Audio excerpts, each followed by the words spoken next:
Hiking. It's essentially the way to reach the stars without any wings, to admire nature, of course, and to just live life to the fullest, like me. I'm an avid hiker. My name's Raul Soriano.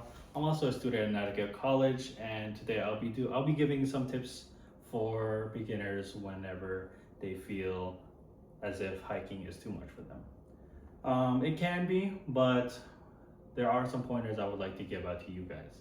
So the first one would be the types of hiking people typically go for.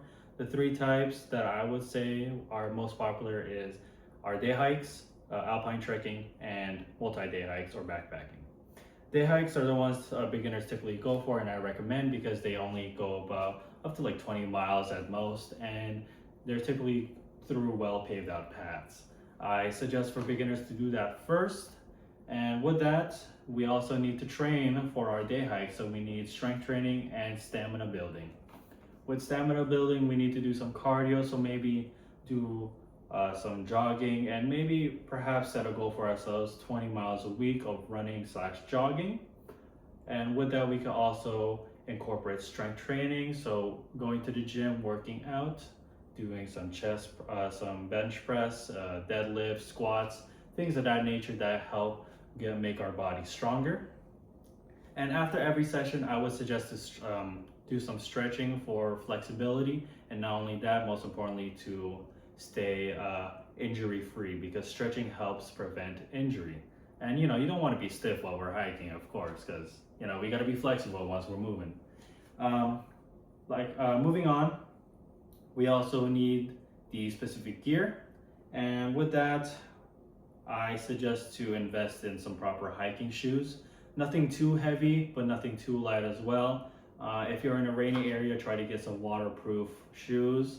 And yeah, since we are always on our feet, I suggest to invest heavily into hiking shoes. We also need a layering system. Typically for winter, we have a 3-layer system. We have the base layer. I suggest polyester or merino wool. Don't do cotton because it doesn't wick moisture away, so you'll get cold easily. We also need a fleece lined layer to keep you warm. This is called the mid layer. And we also need the 3rd layer, which is the hard shell or a soft shell. And those basically help you from the elements of rain, the wind, things of that nature. And we also need to bring the 10 essentials of hiking. You cannot go out hiking, even if it's only a couple miles, you cannot go out hiking without the 10 essentials, because it can and will save your life. So the 10 essentials will be a GPS system, sun protection, insulation, illumination, fire, first aid supplies, fire, repair kit or tools, nutrition, hydration, and an emergency shelter.